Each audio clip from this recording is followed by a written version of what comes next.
Et oui, nous sommes donc dans le JDR Halloween français, Les Secrets de Sommeville, sixième partie. Et avec nous, nous avons Iris L. Phoenix qui va jouer Octave Schoenberg. Iris, peux-tu nous parler de ton personnage? Oui, Octave, il est du coup au lycée à Somoville parce que son père a décidé qu'il devait aller là-bas, même s'il aurait pu aller dans des endroits un peu plus prestigieux. Et Octave est passionné par tout ce qui est artefact ancien. Et lors d'une virée, il a découvert un petit truc qui l'a fortement intrigué. Exactement. Nous sommes le 22 octobre de 2022. C'est le soir. Tu vas qu'à tes occupations et tu es dans les rues de Sommeville, quoi.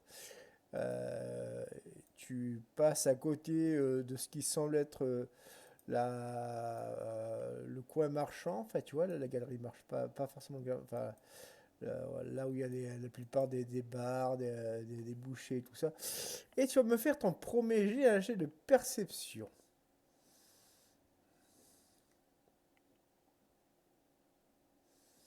Un jet de perception.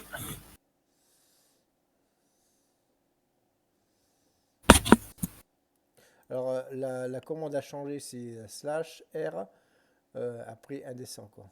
Enfin, un espace Ouais, indécent. C'est plus point d'exclamation, en fait. J'ai oublié de te dire.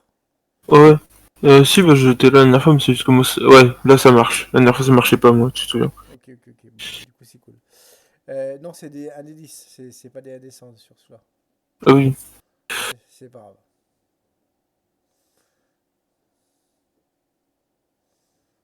De toute façon, ça revient au même de 81, tu passes à 8.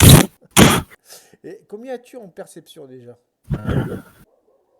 En perception, j'ai. Euh...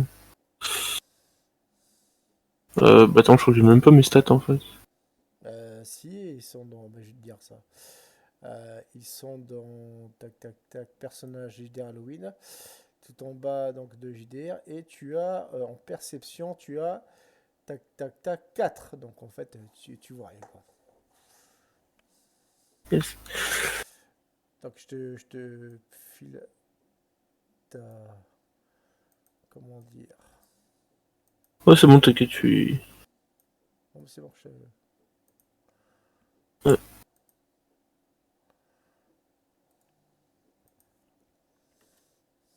ok.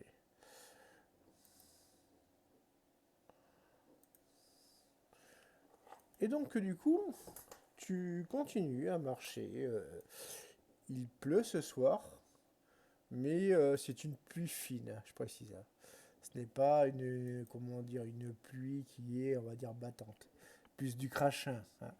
Et Ouais. tu aperçois ce vieil homme qui semble regarder la devanture du café-restaurant. Tu sais, c'est plus une brasserie à l'ancienne. Il a un air de nostalgie, puis il passe à côté de toi sans faire attention à ta personne.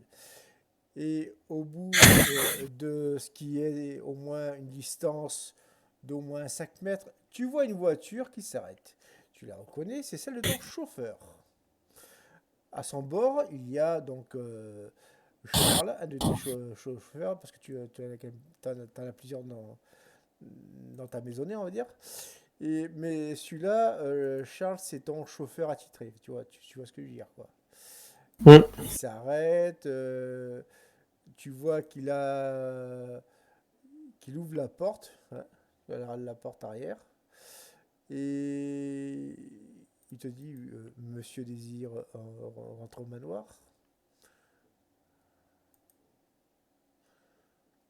Est-ce que tu décides de rentrer au manoir ou est-ce que tu vas, comme qui dirait-on, vaquer encore à tes occupations? Hum, Non, je vais rentrer là pour le moment.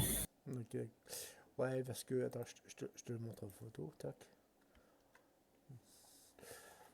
Tu vois, c'est un homme qui est blond, qui a des lunettes de soleil, une oreillette, enfin bref, voilà quoi. Et donc, eh bien, vous partez en direction du manoir. Le manoir est assez beau. Il doit dater du XVIIe siècle et il est bien entretenu. Tu vois, ton père, il a fait une acquisition qui est assez remarquable. Une fois arrivé à l'intérieur, c'est toujours, comme qui dirait-on, le même protocole avec la plupart comment dire, des femmes de ménage qui te saluent, le majordome aussi. Limite, toi, tu trouves ça blasant et même dire, voilà, tu en as un peu marre, quoi. T'étais bien dans cette rue, quoi. Ouais. Mm. Et arrivé au salon, tu vois quelqu'un quelqu'un que tu apprécies. Quelqu'un qui... d'ailleurs, c'est la seule personne du manoir que tu apprécies réellement, quoi. C'est ce professeur que tu as alloué, en plus de tes cours au lycée, tu as ton propre professeur personnel. Donc, monsieur Joaquim Mendez, professeur d'origine espagnole, et qui est, lui, par contre, spécialiste en anthropologie, en histoire, en archéologie, enfin bref, tout ce qui te passionne, quoi. Mm. Donc, tu le vois, il est en train de boire son café devant ce qui semble être une petite table ronde. À côté de lui, il y a une étagère, plein de livres bien ouvragés, tout ça. Et dès qu'il t'aperçoit, il te dit: Ah, bonsoir, monsieur Schoenberg. Vous allez bien? Bonsoir professeur. Oui, tout va pour le mieux. Ah, vous semblez, vous semblez très. Ah, ouais, vous savez. Quoi, vous êtes fatigué? Je vous sens assez un peu fébrile, quoi. Ah, j'ai eu une longue journée, ce n'est rien. Ouais, en même temps, t'as eu plein d'examens au lycée, ça c'est astreignant, hein. Et le professeur, bon, le sait, mais bon, peut-être disait-il ça pour, eh bien, pour, comment dire, peut-être te taquiner, quoi. Voilà. La soirée se passe, vous discutez de choses et d'autres, et tu vas me refaire un jet de perception.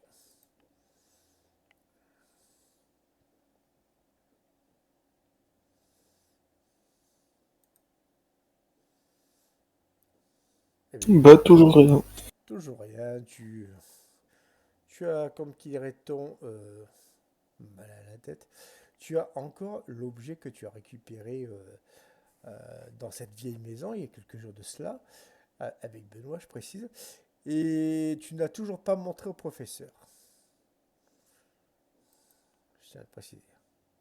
Mm. Tu vois, tu as eu mille fois l'occasion de le faire, mais tu ne l'as toujours pas fait. Que fais-tu? Hmm. Allez, on va essayer de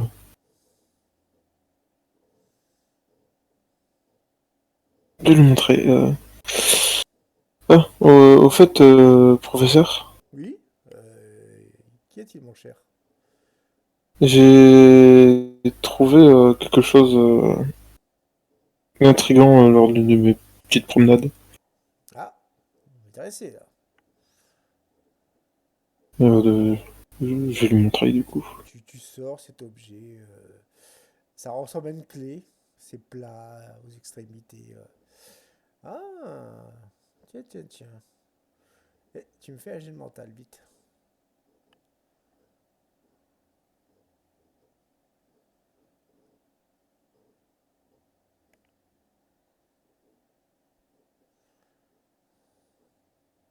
Euh, c'est bon. Ouais, alors, l'espace d'un instant, comment te dire? Tu étais subjugué par cet objet, quoi. Tu vois le professeur le prendre dans ses mains, le regarder, prendre une loupe, sortir ses lunettes, tu vois, bien l'ausculter. Je sais pas, enfin, à un moment, ça t'a agacé, tu vois. Alors, je dis pas qu'à l'instar d'un Gollum, c'était ton précieux, mais on n'est pas loin, quoi. Hmm. Et où vous avez trouvé cet objet? C'est une pièce du musée, mon cher. C'est peut-être votre père qui vous l'a donné. J'ai l'empathie. J'ai pas entendu le dernier mot. J'ai d'empathie, excuse-moi. Ah,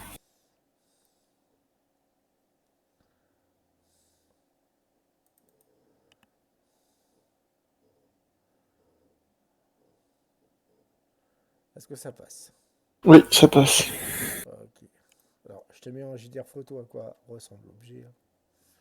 Tu vois, c'est une sorte de clé assez bizarre, parce qu'il y a comme qui dirait tourne, tu vois, en forme d'os avec une main, quoi.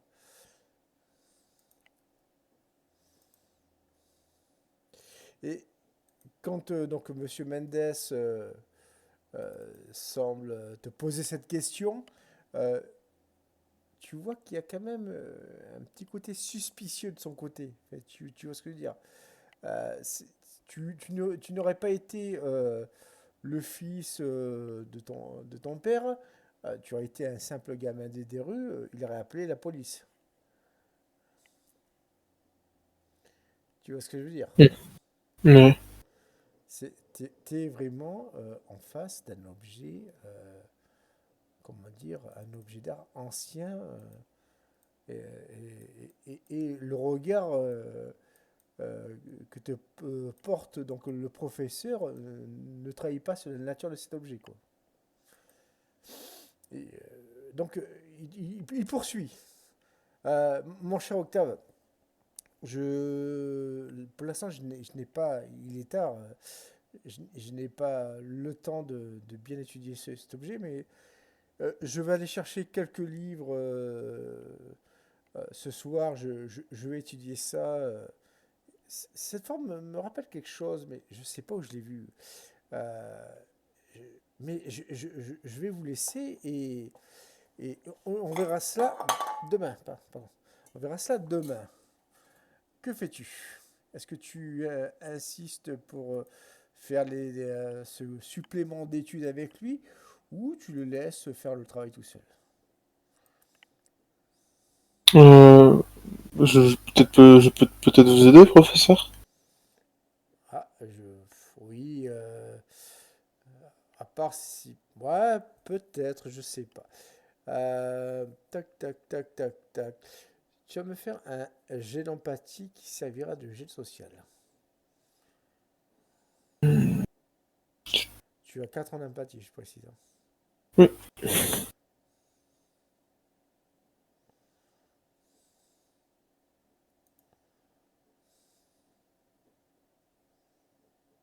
ça passe. Ça passe. Euh, tu le prouves par A plus B qu'à 2, bah, c'est plus facile qu'à une personne. Et, et ma foi, il te dit oui, c'est vrai, vous avez raison. Après tout, je suis là pour vous instruire, quoi. Et, et vous étudiez, vous étudiez. C'est à mon tour de faire un test.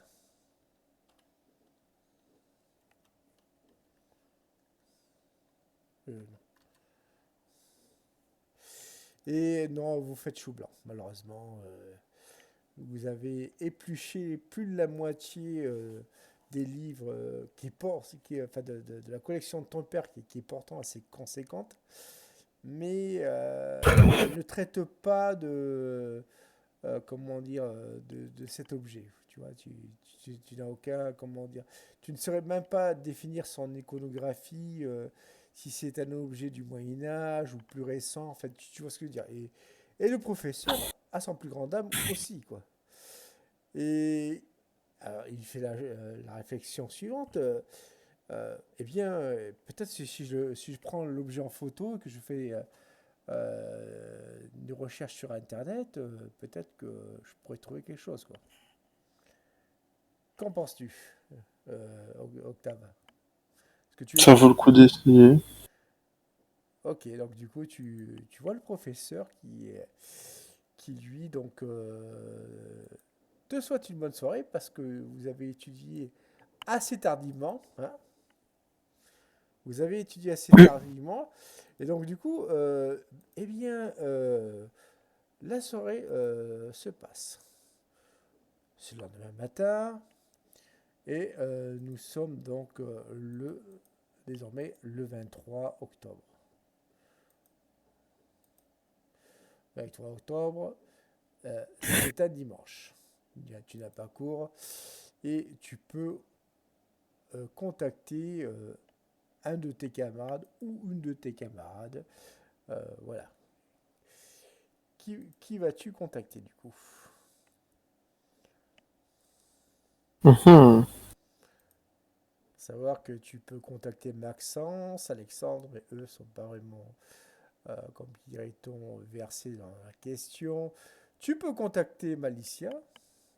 Dans la mer, bon, est assez particulière. C'est une sorte de guérisseuse qui a sa petite échoppe à Sommeville. Bon, tu l'as toujours trouvé excentrique. Je parle de la mère. Enfin, la tante. Non, non, la grande tante. C'est même pas la mère, c'est la tante.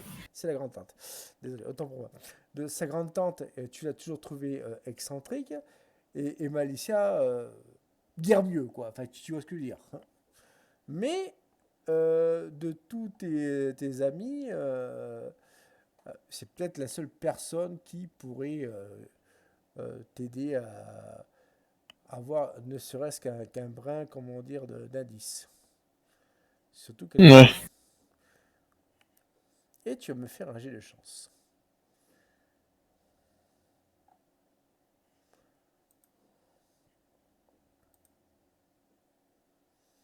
Tu as 4 en chance, je précise, hein. Vraiment pas beaucoup. Ça passe pas. Et malheureusement, pour une raison que tu ignores, euh, que ce soit Maxence, Alexandre, Malicia et même Benoît, eh bien, enfin, tu n'arrives à joindre personne. À croire qu'ils ont décidé de profiter de leur dimanche en famille ou entre amis. Et tu arrives au niveau donc de la chambre donc du professeur, tu frappes, euh, personne ne répond. Tu te permets d'ouvrir la dite porte et, et là, eh bien, tu ne vois pas le professeur. Il semble avoir disparu. Évidemment, tu as encore la clé sur toi. euh, il ne t'a pas volé, enfin, tu vois ce que je veux dire. Ouais. Mais le professeur semble avoir disparu. Son ordinateur est encore allumé, je précise, hein. Et, et par contre, tu vois que sa fenêtre, il est au rez-de-chaussée, je précise, lui, sa fenêtre est grande ouverte. Grande ouverte. Tu te dépêches à fermer la fenêtre parce qu'il fait froid. Et tu vas me dire désormais ce que tu vas faire dans cette pièce. Hum, J'essaie de trouver des documents, des ouvrages qui pourraient m'aider à déchiffrer, enfin à trouver le truc de cette clé. Je vais continuer à chercher tout seul. Alors, tu vois que au niveau de son bureau, c'est un véritable capharnaüm, quoi. Tu vois, c'est autant c'est un rat de bibliothèque, autant tu vas avoir du mal à trouver, excuse-moi, le moindre indice. Euh, et tu me fais donc du coup, hop, hop, hop, hop, hop, hop, un jet d'astuce. Tiens, tu as 6 en astuce. Ok.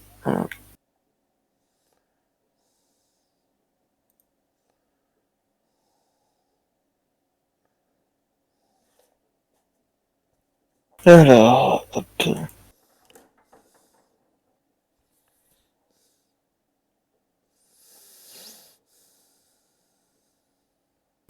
ben non. Et malheureusement, non, c'est vraiment, tu vois, c'est des piles de, comme dirait-on, de dossiers, comment dire, et de feuilles qui sont tassées les unes sur les autres. Ça te prend moins, allez, 20 bonnes minutes, mais malheureusement, ben, tu fais chou blanc, quoi. Tu vois sur certaines feuilles que beaucoup de noms de livres ont été raturés. Je vais quand même faire un contre-jet pour essayer de t'aider. Et par chance, au bout d'un quart d'heure supplémentaire, tu finis par trouver une mention d'un livre qui s'appelle le Sanctorum Tresorum. Alors je vais te le mettre en général. Non, non, je dis en photo. Pourquoi que non, en général. Sanctorum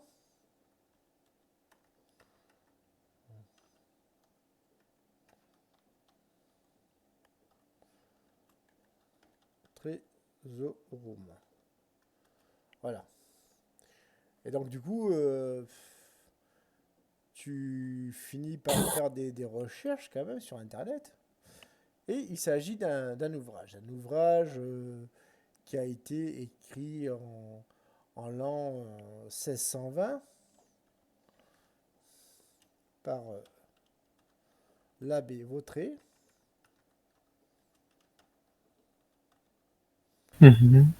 Et, et voilà, donc du coup, aujourd'hui, eh ben, c'est la messe. Il y a l'église où tu ne vas jamais, évidemment. Mais peut-être que le prêtre local aurait des informations là-dessus, quoi.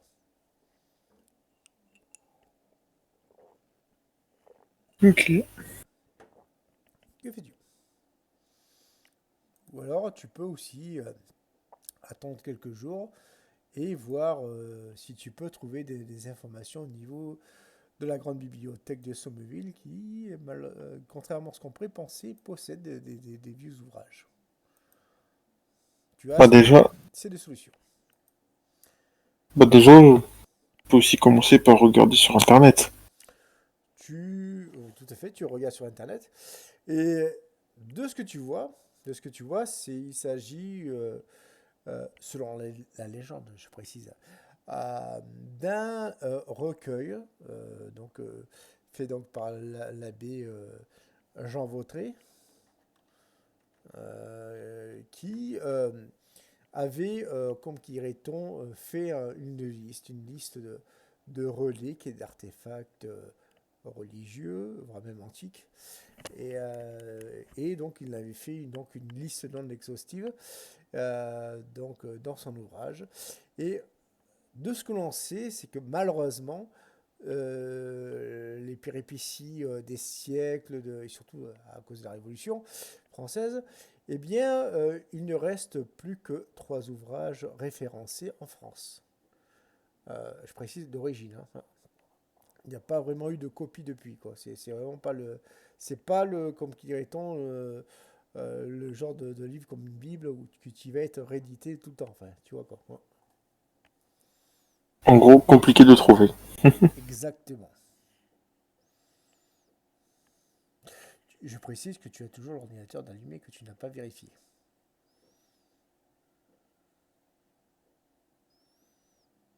Ouais, bah on va vérifier ça. Ok, tu vérifies. Et alors, c'est ça qui est marrant, c'est que tu vas me faire un jet d'intelligence. Ok. Tu as 9 en intelligence quand même.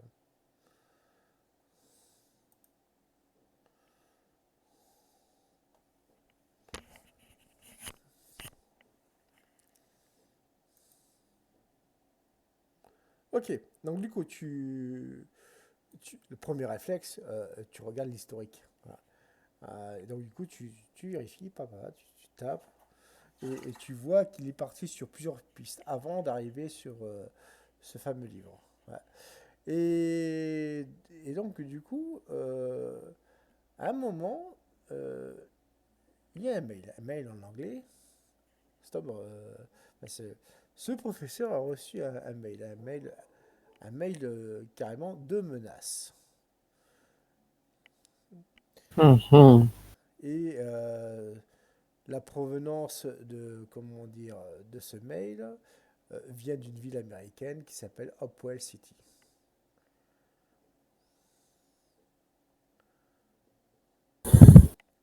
T'en sais pas plus. Ok. T'en sais pas plus. Si ce n'est que le, la personne qui a fait ce mail, évidemment, n'a pas, comment dire, décliné sa véritable identité. Oui, forcément. Néanmoins, tu vas me refaire un jet d'intelligence.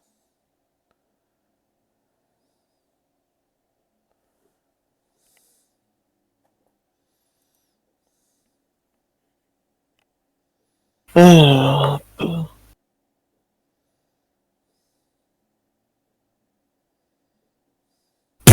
bah 10. Eh bien, pour toi, ça pourrait être largement, tu vois, un mail frauduleux. C'est une tentative d'arnaque. D'ailleurs, c'est ce que tu penses. Ah, tu, ton professeur a fait des recherches sur Internet et un petit malin lui a fait croire que c'est, tu vois, qu'il avait des problèmes. Peut-être il s'agit d'une sorte de ransomware. En fait, tu vois ce que je veux dire, quoi. Ouais, Et voilà, pour toi, la piste américaine est bidon, quoi. ok. Que fais-tu du coup? Je précise, il est désormais 8 heures du matin. L'office a lieu à 10 heures. Alors du coup, tu as 2 heures devant toi, à caser. Hmm, on va peut-être passer à la bibliothèque. La bibliothèque, elle est fermée, elle n'ouvrira que demain. On est dimanche. Ah oui. Ah. C'est pour ça que je t'avais dit, Euh, tu peux attendre demain. Tu n'es pas obligé, tu peux, comme qui dirait-on, profiter de ton dimanche. Ou alors aller à la messe, voir le prêtre local. Bon, écoute, c'est comme tu veux, quoi. ouais. Non, bah je pense que je vais juste attendre que les 2 heures passent. Ok. Donc du coup, tu attends que les 2 heures passent. Et au bout de 2 heures, c'est enfin donc l'heure donc de la messe. Est-ce que tu donc du coup je suppose que tu demandes à ton chauffeur d'y aller, quoi. Oui. Et t'y amènes. L'église en elle-même est assez somptueuse. Il y a une partie romane d'origine qui est surplombée par une partie gothique qui est postérieure. À l'intérieur, tu vois même au niveau de la nef toute une, comment dire, une partie qui est baroque. Enfin, bref, euh, tu vois que cette église a passé des siècles, a vu certaines transformations. Et par contre, à l'intérieur, les gens sont assez humbles, tu vois. On est loin des fastes de certaines, comment dire, cathédrales. Le prêtre lui-même fait sa messe, son prêche, et puis on arrive presque à la fin donc, de cette messe, et tu vas me refaire un jet de perception avec un bonus de 2 cette fois-ci.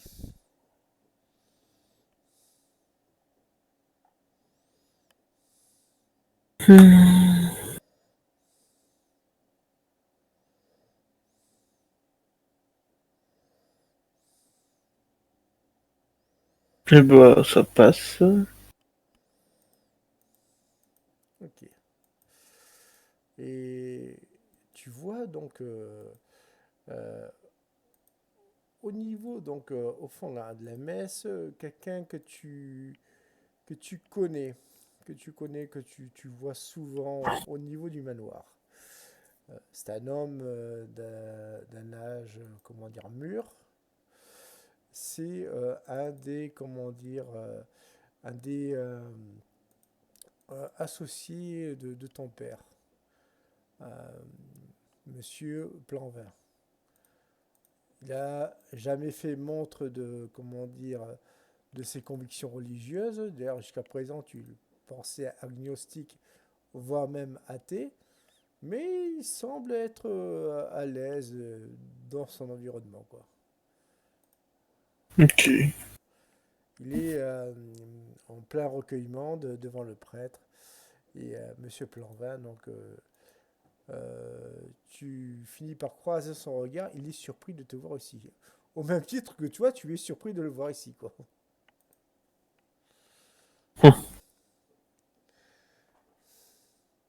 Le prêtre, ne t'ayant jamais vraiment vu à son office, s'approche vers toi. Bonjour mon fils, vous allez bien? Ouais, bonjour mon père. J'ai juste trouvé quelque chose qui a intrigué mon regard et je pense que vous avez peut-être des réponses à me fournir là-dessus. Eh bien, je me ferai un plaisir de vous aiguiller, mon fils. De quoi s'agit-il? Bien, en faisant des recherches pour un projet d'histoire au lycée, je suis tombé sur le nom d'un ouvrage, mais j'arrive pas à trouver plus. Quelque chose qui s'appelle le Sanctum Sanctorum. Euh, je ne connais pas d'ouvrage de ce nom-là. Tu t'es trompé. À Charpé, tu t'es trompé dans le titre. Ah. C'est Sanctorum Tresorum. Non, excusez-moi, le Sanctorum Tresorum. Mais ouf, il date pas d'aujourd'hui celui-là. Mais figurez-vous que vous avez de la chance. Il y a un, un de ces ouvrages, enfin bref, comment dire, qui est à la bibliothèque, mais vous allez avoir du mal parce qu'il est dans un état, comment dire, assez précaire. Il est même en restauration en ce moment, quoi. Donc, du coup, je sais pas si vous allez pouvoir le voir. Fais-moi un joli jet d'empathie. Si tu réussis ce jet d'empathie, le prêtre va peut-être pouvoir t'appuyer. Ben, réussi. Très bien. Et donc, tu lui fais part euh, non, de ton projet. Il voit une sorte comment dire, de flamme qui pourrait, comment dire, passer pour de la foi. Bon, évidemment, tu le poker face, tu vois ce que je veux dire, quoi. Et Totalement. totalement, quoi. Et il te dit, ben, ma foi, si comment dire, votre passion à l'égal de notre Seigneur Jésus-Christ, tu vois, il te fait tout son speech, quoi, vous anime, eh bien, je ne puis que m'incliner. Je virai demain, j'irai voir la bibliothécaire, Madame Junon, et, euh, et on verra ça ensemble. Écoutez, venez, venez demain, quoi.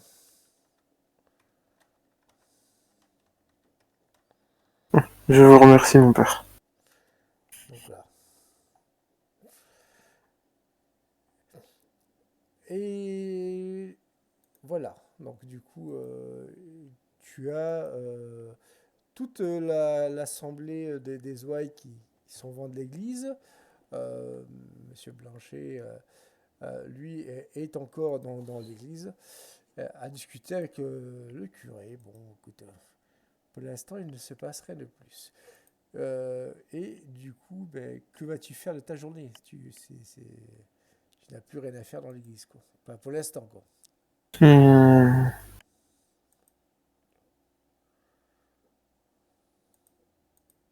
Bon, rentrer tranquillement, profiter du reste de la journée.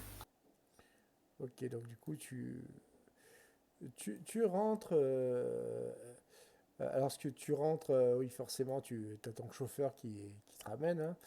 Euh, et alors que vous, comment dire, que le chauffeur conduit donc la voiture, euh, tu entends comment dire, la sonnerie donc de l'ambulance.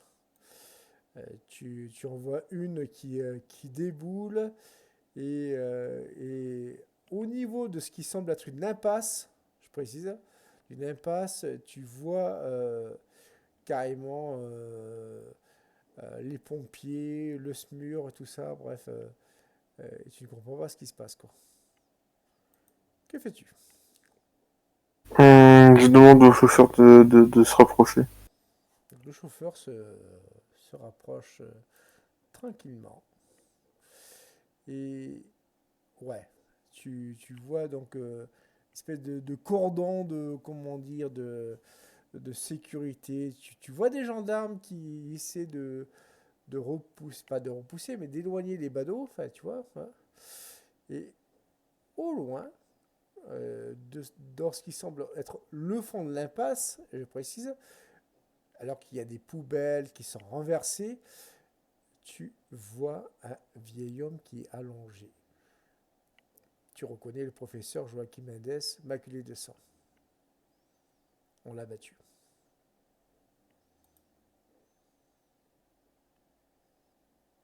Que fais-tu?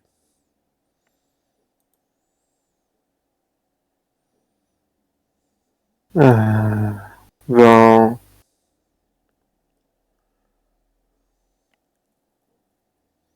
euh,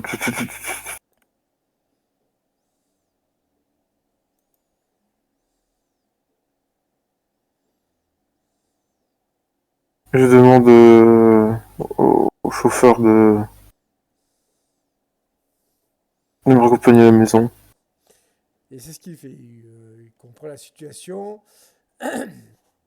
Et, euh, et donc, du coup, tu vois le chauffeur qui il te ramène au manoir. Il cherche pas, il roule. Et pendant que pendant qu'il roule, je précise, voilà, pendant qu'il est en train de rouler, euh, eh ben, tu vas me faire un jet de perception avec un bonus de 20. Ok.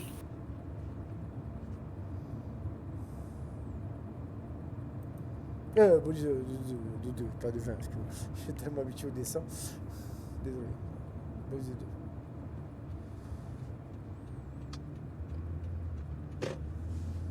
Voiture enfin, c'est magnifique. Eh ben ouais, magnifique. Et il y a deux voitures qui vous suivent, de très près. Qui tu es ton chauffeur. Je regarde, c'est ce que mon chauffeur a l'air d'avoir remarqué. Il a remarqué. Tu vois qu'il commence à essayer d'accélérer.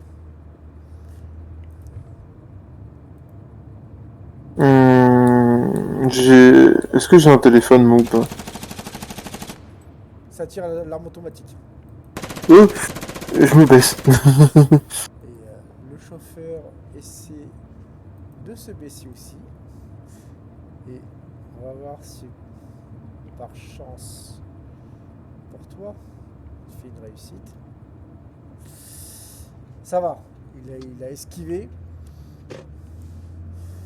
Il a esquivé. Fais-moi un deuxième jet de chance, mais pour toi cette fois-ci.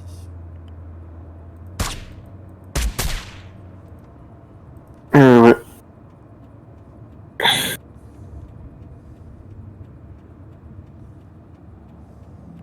Oula. Non. Ça retire, ça retire au niveau donc des voitures qui vous poursuivaient. Et, et là, ton chauffeur, il perd le contrôle de sa voiture. Il tamponne, carrément. Et pour toi, c'est le trou noir, tu vois. Tu finis par te réveiller. quelques heures plus tard. Tu es attaché, je précise, et tu es bâillonné sur une chaise. Je te montre à quoi ressemble l'endroit. C'est assez glauque quand même.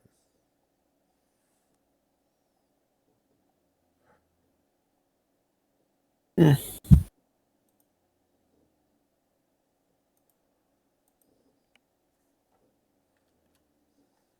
Voilà. Un endroit terne, sans lumière, je précise.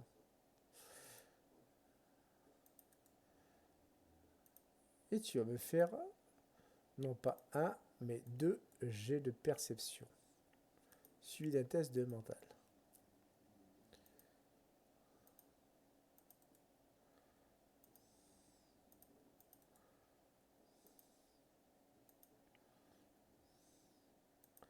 Est-ce qu'il passe? Non, Le jet de perception ne marche pas. un jet de perception ne marche pas. Non, je t'ai dit de faire 2 jets de perception. Excuse-moi. Bah, il y en a un qui. Attends, perception? Oui, perception. Non, il y en a aucun qui passe. Ok. Du coup, jet de mental.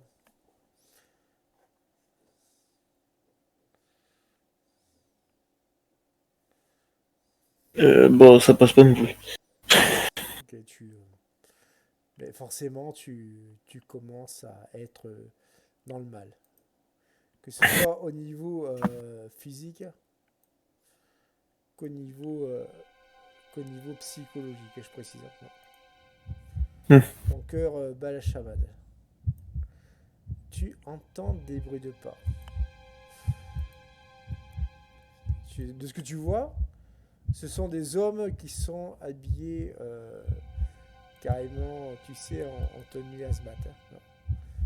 Genre, tu sais, des trucs avec des espèces de combinaisons, là. Masque à oxygène, pas de masque à gaz et tout, quoi. C'est ça, c'est ce genre de respiration. Enfin, tu vois ce que je veux dire. Mais, parmi ces hommes, il y en a un homme qui, lui, est habillé normalement. Il ne possède aucune combinaison. Est habillé en costume, voilà, en smoking, enfin, tu vois, en costume 3 pièces, quoi. Et il s'approche de toi. Monsieur Schoenberg, je suis ravi de vous rencontrer. Je vois que, contrairement à votre père, vous êtes quelqu'un d'audacieux. C'est un homme assez grand. Euh, il est, comme dirait-on, euh, de type, on va dire, ça serait un Américain, tu vois. Voilà. Tu fais, Hmm. il te débaillonne. Enfin, histoire que tu puisses parler, parce que sinon ça va faire. Merci. Qu'est-ce que vous me voulez? Vous savez très bien ce que je veux. Mais vous n'êtes pas stupide, vous ne l'avez certainement pas sur vous. Vous l'avez mis, cette clé.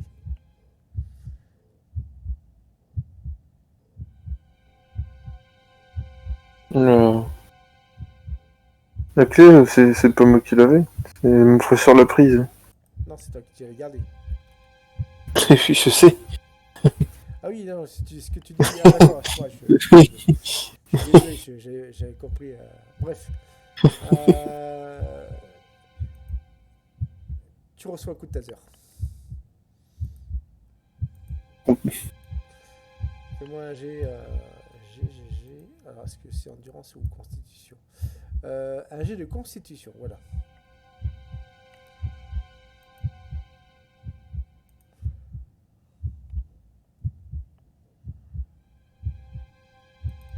Hum,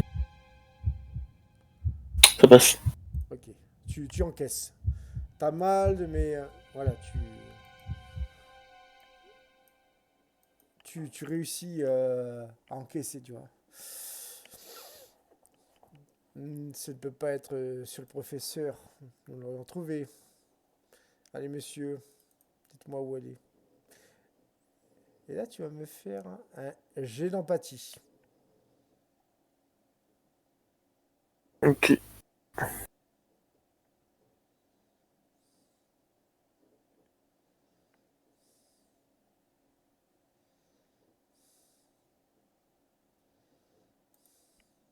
Ah bah ça passe. Ça passe. Deux informations. Première information, cet homme a déjà tué. Voilà, tu le sens, quoi. C'est un criminel. Pas forcément lui qui a tué le professeur, hein. Mais tu sais que, voilà, c'est pas le genre d'homme qui plaisante. Mais, voilà, il te donne le bénéfice du doute. Eh bien, nous allons voir cela chez vous. Et il te fait accompagner.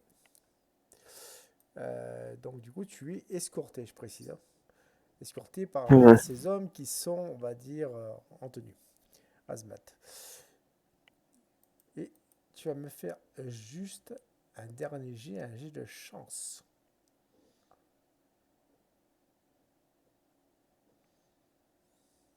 Ok.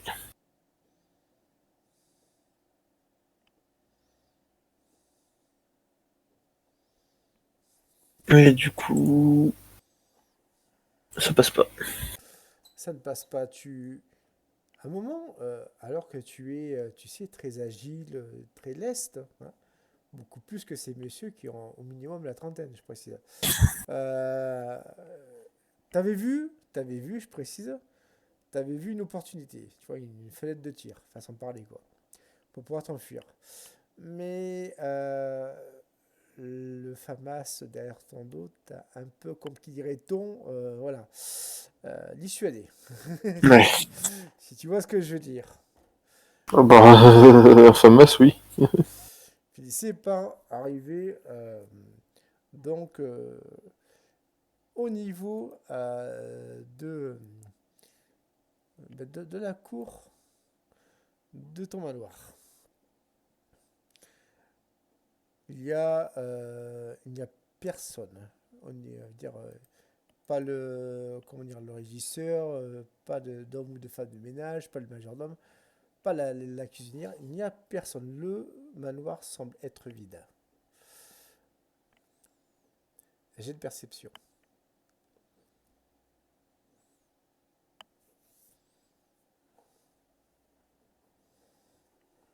Hum...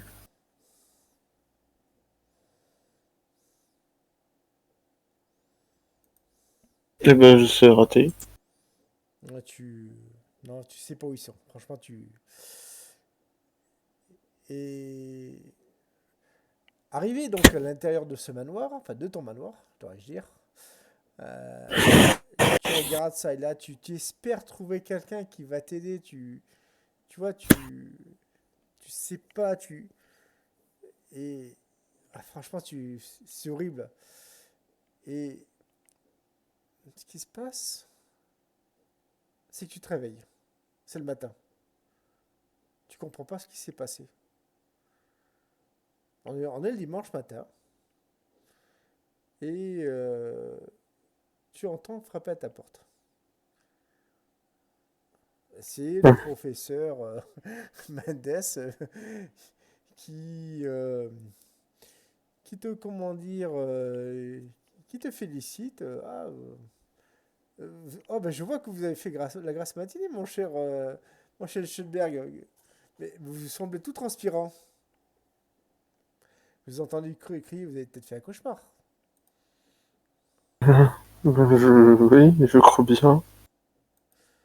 Ah, ne vous inquiétez pas. On ne meurt pas d'un cauchemar, dit-il. Oui. Et par contre, je suis désolé, j'ai cherché, j'ai rien trouvé. Je, je, voilà, je sais pas comment vous dire. J'ai l'intelligence.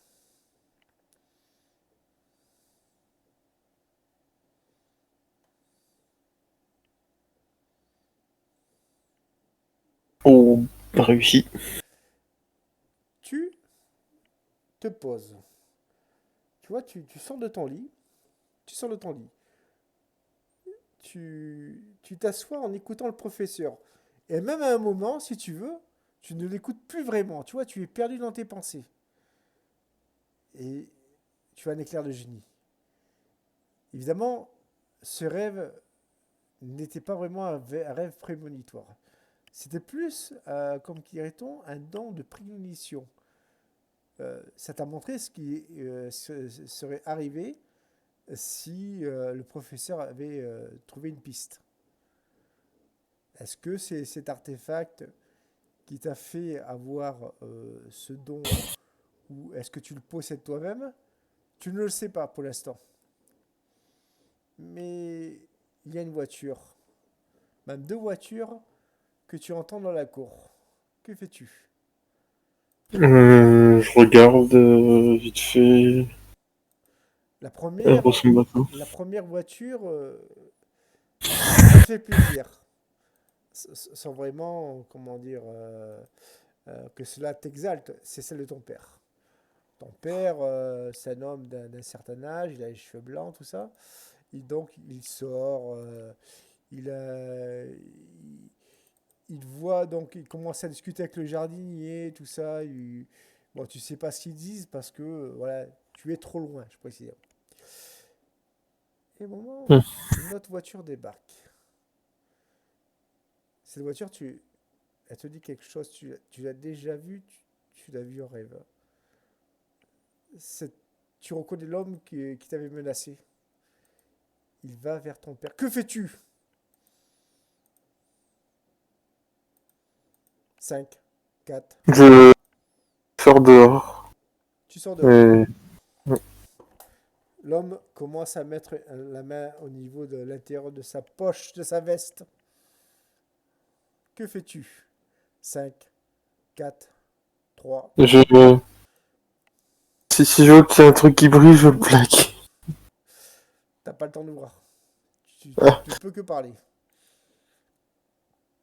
Euh...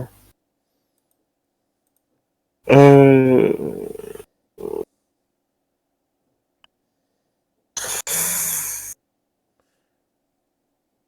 3. Je sais pas. En fait, je panique tellement que je sais pas quoi dire. Ton père se fiche sur l'instant. Et cet homme aussi. Il ne t'a certainement jamais vu. Il sort finalement ce qu'il avait dans la poche de sa veste. Une sorte de courrier qu'il passe à, à ton père. Il dit comme ça, oui, bonjour monsieur Schondorf, je suis un de vos collaborateurs. Ah oui, ah, mais je me doute.